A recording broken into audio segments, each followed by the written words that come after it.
real estate was going to be different than any kind of other sale that I've done, just because you're messing with somebody's personal life. The best agents that I like to work with are the ones that have their backs against the wall, that don't have an option to fail.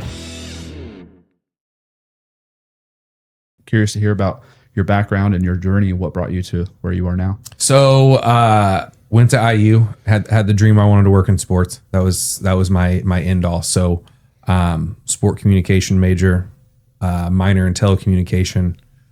Don't know how I got the minor and the major done in 4 years, but I did. A lot of 15 credit hour semesters, I guess. But got out of school, didn't do any of that. The economy was kind of back on the rise from the crash, and the sports leagues, NBA, NFL, all that stuff, they had frozen their job market. So I had to pivot pretty quickly. So I come from a background, my mom and dad both in sales. My dad was in medical device sales. My mom was in pharmaceutical, and my sister was doing some tech stuff, tech sales. So I was like, well, I guess I'll just follow the family line here and go get into sales. So went to Chicago, actually worked for a telecommunication company up there, and was just out in like Schaumburg and like the burbs, like knocking on doors of businesses. One of my first sales calls I ever did, the gal behind the desk picked up a bat and was like, I'm not going to name the company. It was like, you was so-and-so. And I said, yeah. And she held up the bat and she said, get out of the office. And I was like, damn, Chicago's a little different than Indy. These people really don't care up here. So, did that. It was just not for me. Had an opportunity to come back to Indianapolis and work for Angie's List.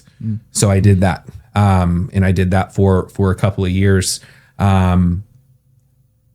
Ended up leaving there, and somebody that I worked with at Angie's List called me, and she was like, hey, I know that you're, working part-time doing this and that. But I've got an opportunity for you if you want to come work at this apartment community that I'm going back to. I said, I'll give it a shot. Like, it's got to be better than what I'm doing now. So I went and worked at a apartment community out in Lawrence. Was just a leasing agent there, and it was great. I mean, I enjoyed myself. I enjoyed the process. Learned very quickly that real estate was going to be different than any kind of other sale that I've done, just because you were messing most of the time.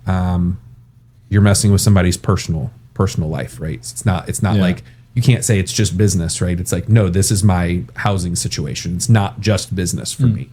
Obviously we all worked with investors and stuff like that before, but it really thought at that point in time that I wanted to get into real estate full time. I worked for what's now the Berkshire office, but it was Century 21 Realty Group 1, just around the corner here, Keystone at the Crossing, in high school, and just was kind of a part-time admin.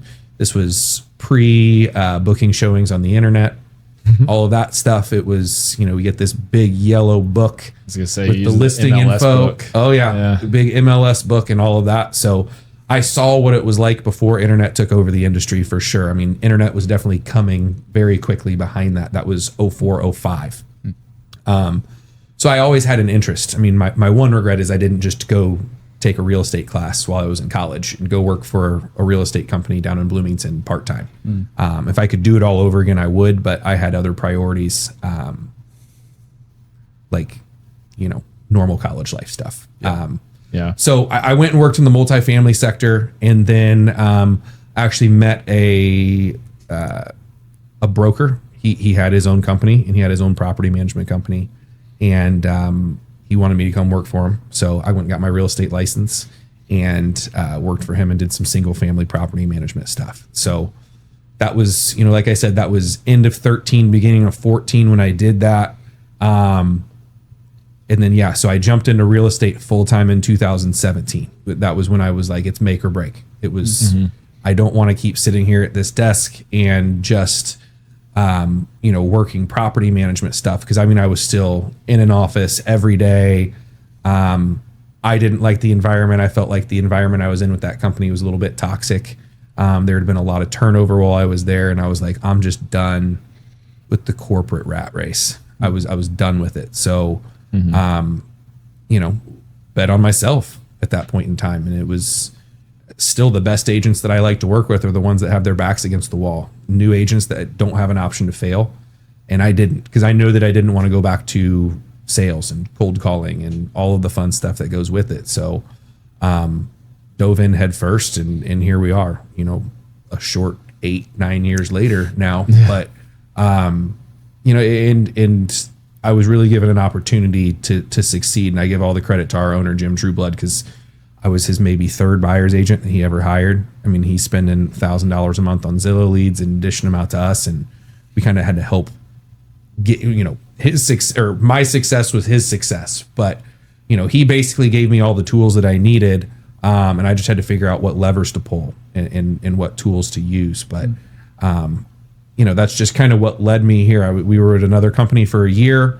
And then we started Trueblood in the fall of 2018. So again, been there since the very beginning, but it's been a hell of a ride. I mean, we started with 18 of us. Now we're at, over 220 total across the board. So, as you can imagine, we've shifted from more of a startup mode to enterprise mode. And so when doing that, there's positions that need to be created. And, I was blessed to be given the opportunity from Jim right after my second child was born. Like, hey, you've done this, you've built your business, I trust you. Like, I think you should come in and manage the sales staff, right? You can talk with new agents that come in, tell them your story, explain to them how you've done things, and how things work. And so that's kind of what's led us to today. So, just really getting to this point was just really just betting on myself and not having that option to fail. But I think you got to do that if you're going to get in the real estate game. You got to bet on yourself at some point in time. You can check out our full library of episodes wherever you get your podcasts.